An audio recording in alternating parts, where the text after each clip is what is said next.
CM ತವರಿನಲ್ಲೇ ಗೃಹ ಸಚಿವರಿಂದ ಅಚ್ಚರಿಯ ಹೇಳಿಕೆಯನ್ನ ನೀಡಲಾಗಿದೆ.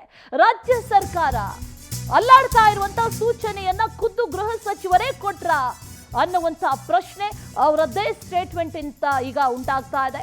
ಆದಷ್ಟು ಬೇಗ ಮೈಸೂರಿನಲ್ಲಿ ಕಾಂಗ್ರೆಸ್ ಕಚೇರಿಯನ್ನ ಕಟ್ಬಿಡಿ ಅಂತ ಅಂದ್ಬಿಟ್ರು ಗೃಹ ಸಚಿವರು.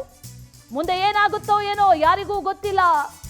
ರಾಜಕೀಯ ಬೆಳವಣಿಗೆಯನ್ನ ನೋಡಿದ್ರೆ ಏನು ಹೇಳೋದಕ್ಕೆ ಆಗಲ್ಲ ಅಂತ ಖುದ್ದು ಗೃಹ ಸಚಿವರೇ ಒಂದು ಶಾಕಿಂಗ್ ಸ್ಟೇಟ್ಮೆಂಟ್ ಅನ್ನ ಕೊಟ್ಬಿಟ್ಟಿದ್ದಾರೆ.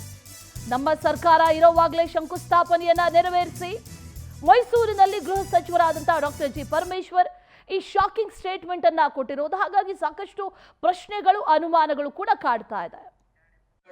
ನಾನು ಕಳೆದ ಬಾರಿ ಸ್ವಲ್ಪ ಕೋಪ ಮಾಡ್ಕೊಂಡು ಹೇಳಿದೆ ಸಿದ್ದರಾಮಯ್ಯನವರು, ಯಾವ ಸೀಮೆಯ ಚೀಫ್ ಮಿನಿಸ್ಟರ್ ಸರ್ ನೀವು? ಕಾಂಗ್ರೆಸ್ ಪಕ್ಷದ ಚೀಫ್ ಮಿನಿಸ್ಟರ್ ನೀವು ಕಾಂಗ್ರೆಸ್ ಪಕ್ಷದ ಕಚೇರಿಯನ್ನ ಮೈಸೂರಿನಲ್ಲಿ ಕಟ್ಟಿಸಲೇಬೇಕು. ಅದು ಕೂಡ ಮೈಸೂರಿನ ಆರ್ಕಿಟೆಕ್ಚರ್ ಏನಿದೆ ಆ ಸಂಪ್ರದಾಯವಾದಂತ ಆರ್ಕಿಟೆಕ್ಚರ್ ನಲ್ಲಿ ನೀವು ಕಟ್ಟಬೇಕು ಕಾಂಗ್ರೆಸ್ ಪಕ್ಷ. ಸುಮ್ಮನೆ ಮುಖ್ಯಮಂತ್ರಿ ಆಗ್ಬಿಟ್ರೆ ಅದು ಸರಿ ಹೋಗೋದಿಲ್ಲ ಅಂತ ಕೋಪ ಮಾಡ್ಕೊಂಡು ಹೇಳಿದ್ರು. ಅವರಿಗೆ ಸ್ವಲ್ಪ ಅನ್ನಿಸ್ತೋ ಏನೋ ಗೊತ್ತಿಲ್ಲ, ಈ ಎರಡನೇ ಬಾರಿ ಆದಾಗ ಸ್ವಲ್ಪ ತಲೆ ಒಳಗಡೆ ಹೋಗಿದೆ. ಇಲ್ಲಿ ಕಾಂಗ್ರೆಸ್ ಕಟ್ಟಡವನ್ನ ಕಟ್ಟಬೇಕು ಅಂತ ಹೇಳಿ ಅವ್ರ ಮನಸ್ಸು ಬಂದಿದೆ.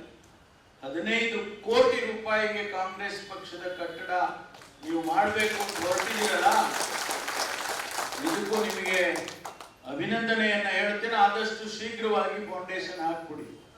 ಯಾಕೆಂದ್ರೆ ಈಗ ಹೇಳಕ್ಕಾಗೋದಿಲ್ಲ ಹೆಂಗೆ ಏನೇನು ರಾಜಕೀಯದ ಪರಿಸ್ಥಿತಿಗಳು ಆಗ್ತವೆ ಅಂತ ಗೊತ್ತಿಲ್ಲ. ಆದ್ರಿಂದ ನೀವು ಖಂಡಿತವಾಗಿ ಆದಷ್ಟು ಶೀಘ್ರವಾಗಿ ಕಟ್ಟಡದ ಶಂಕುಸ್ಥಾಪನೆ ಮಾಡಿ ಆದಷ್ಟು ಬೇಗ ನಮ್ಮ ಸರ್ಕಾರ ಇರುವಾಗ ಮುಗಿಸ್ಬಿಟ್ರೆ ಬಹಳ ಚೆನ್ನಾಗಿರುತ್ತೆ ಅಂತೇಳಿ ಇಬ್ರು ಅಧ್ಯಕ್ಷರಿಗೆ. ಇದು ಡಾಕ್ಟರ್ ಜಿ ಪರಮೇಶ್ವರ್ ಅವರ ಸ್ಟೇಟ್ಮೆಂಟ್. ಮತ್ತಷ್ಟು ಡೀಟೇಲ್ಸ್ ಅನ್ನ ನೀಡ್ತಾರೆ ನಮ್ಮ ಪ್ರತಿನಿಧಿ ಸುರೇಶ್ ದೂರವಾಣಿ ಸಂಪರ್ಕದಲ್ಲಿ ಜಾಯಿನ್ ಆಗ್ತಾ ಇದ್ದಾರೆ. ಸುರೇಶ್, ಗೃಹ ಸಚಿವರ ಸ್ಟೇಟ್ಮೆಂಟ್ ಇದೆಯಲ್ಲ, ಇದು ಬಹಳ ನಿಗೂಢ ಅರ್ಥವನ್ನ ಹೊಂದಿದೆ ಅನ್ನುವಂಥದ್ದು ಮೇಲ್ನೋಟಕ್ಕೆ ಅರ್ಥ ಆಗ್ತಾ ಇದೆ. ಇದು ರಾಜ್ಯ ಸರ್ಕಾರ ಬೀಳುವಂತ ಸೂಚನೆನಾ ಅಥವಾ ಸಿಎಂ ಬದಲಾವಣೆಯ ಸೂಚನೆಯ ಅನ್ನುವಂಥ ಪ್ರಶ್ನೆ ಈಗ ಸಾಮಾನ್ಯವಾಗಿ ಕಾಡ್ತಾ ಇದೆ.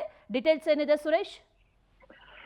ಅಶ್ವಿನಿ, ಏನು ಈ ಮಾತನ್ನ ಗೃಹ ಸಚಿವರು ಹೇಳಿರುವಂತ ಮಾತನ್ನ ಬೇರೆ ಯಾರಾದ್ರೂ ಶಾಸಕರು ಅಥವಾ ವಿರೋಧ ಪಕ್ಷದ ನಾಯಕರು ಕೇಳಿದ್ರೆ ಅಷ್ಟೊಂದು ಮಹತ್ವವನ್ನ ಕೊಡಬೇಕಾದ ಅಗತ್ಯ ಇರಲಿಲ್ಲ. ಆದ್ರೆ ಗೃಹ ಸಚಿವರೇ ಈ ಬಗ್ಗೆ ಹೇಳಿಕೆಯನ್ನ ಕೊಟ್ಟಿರೋದು ನಿಜಕ್ಕೂ ಕೂಡ ಅಚ್ಚರಿಗೆ ಕಾರಣ ಆಗಿದೆ ಕಾಂಗ್ರೆಸ್ನ ಆಂತರಿಕ ವಲಯದಲ್ಲಿ. ಯಾಕಂದ್ರೆ ಈಗಿನ ಪರಿಸ್ಥಿತಿಯಲ್ಲಿ ಸರ್ಕಾರ ಏನಾಗುತ್ತೋ ಗೊತ್ತಿಲ್ಲ, ಆದಷ್ಟು ಬೇಗ ಮೈಸೂರಿನಲ್ಲಿ ಕಾಂಗ್ರೆಸ್ ಕಚೇರಿಯನ್ನ ಕಟ್ಟಿಬಿಡಿ ಅನ್ನೋ ಒಂದು ಹೇಳಿಕೆ ಇದೆಯಲ್ಲ, ಇದರ ಹಿಂದೆ ನಾನಾ ಅರ್ಥಗಳನ್ನ ಕೂಡ ನಾವು ಕಲ್ಪಿಸ್ಕೊಳ್ಬಹುದು.